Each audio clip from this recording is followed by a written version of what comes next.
इस वीडियो में हम ऐसे 7 कार एक्सेसरीज बताएंगे जो आपको नहीं खरीदने हैं। इनको यूज करने के बाद मैं आपसे बस यही गुहार करूंगा कि आप इन पर पैसे वेस्ट ना करें। Hello and welcome to V3 cars. मैं हूं प्रोफेसर एम।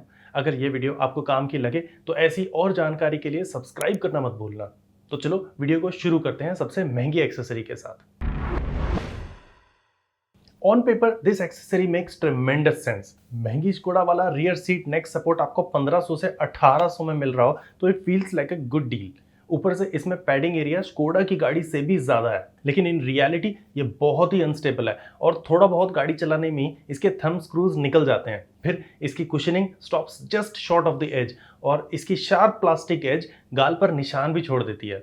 इसका कॉन्टैक्ट पैच नॉन ब्रीदेबल होने की वजह से गर्मियों में गाल पर पसीना भी आने लगता है। और लास्टली रियर सीट बैग्स को अगर आप फ्रीक्वेंटली फोल्ड डाउन करते हैं तो उसमें भी ये अड़चन करेगा। सारी बात का निचोड़ ये है कि अगर ये मुझे फ्री में मिलेगा मैं इसे तब भी यूज नहीं करूंगा।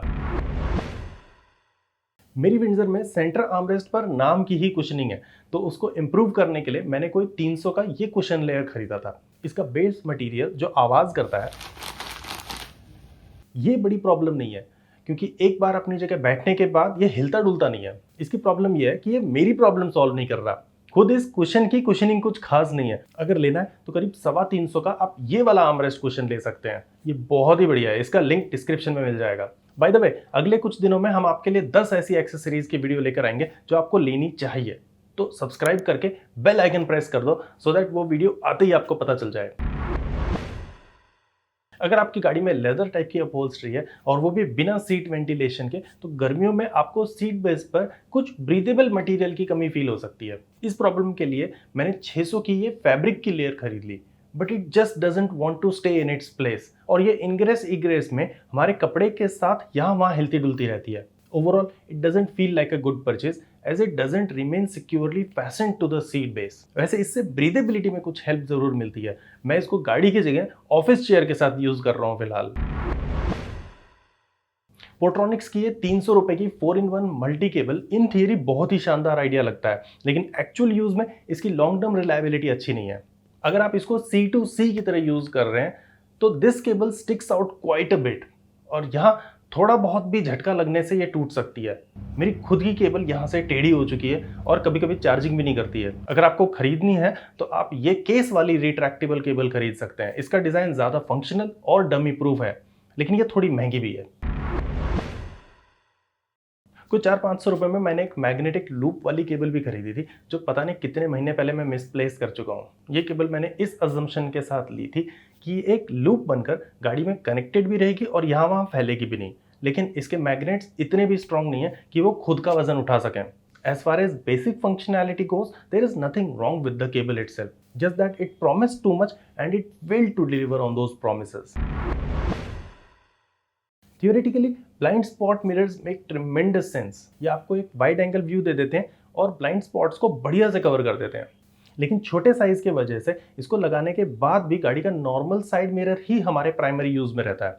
अब उस मिरर को यूज कर करके हमें आइडिया आने लगता है कि पीछे की गाड़ी कितनी छोटी दिख रही है तो वो असल में कितना दूर खड़ी होगी और क्या ऐसे में लेन चेंज करना सेफ है या नहीं है। छोटे वाले मिरर बहुत ज़्यादा वाइड एंगल देते हैं, मतलब गाड़ियाँ इसमें और भी छोटी दिखाई देती हैं। फिर हमको अलग मेंटल कैलकुलेशन लगाना पड़ता है कि इसमें गाड़ी 100 साइज की दिख रही है तो वो असल में कितना दूर खड़ी होगी। ऊपर से कभी बड़े साइड मिरर और कभी ब्लाइंड स्पॉट मिरर, इन दोनों के बीच में स्विच करने में भी आंखों को फोकस एडजस्ट करना पड़ता है। कई सालों पहले मैंने इसको ब्रीफली यूज किया था and during that time I ended up having a lot of close calls while changing lens and turning. In fact इसको साइड मिरर पर लगाकर आप मिरर का वो एरिया भी वेस्ट कर रहे हैं जिसे आप वाइड एंगल पर एडजस्ट करके थोड़ा बहुत ब्लाइंड स्पॉट कवर करने के लिए यूज कर सकते हैं। So this accessory is not recommended.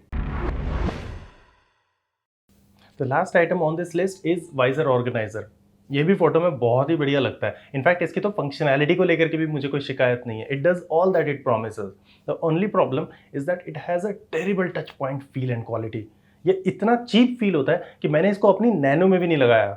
इस पर कोई साल भर पहले मैंने 200-300 रुपए वेस्ट कर डाले हैं, लेकिन आप ये गलती मत करना। With that we come to the end of this video. सब ऑनलाइन ये तो बताते रहते हैं कि आपको क्या खरीदना चाहिए, तो हमने सोचा कि कुछ ना खरीदने वाली जानकारी भी जनहित में जारी की जाए। आपको इस वीडियो से अगर कुछ वैल्यू मिली हो तो सब्सक्राइब कर डालो और कुछ भी अच्छा नहीं लगा तो हमें कमेंट्स में ज़रूर बताइए। Thanks for watching this video.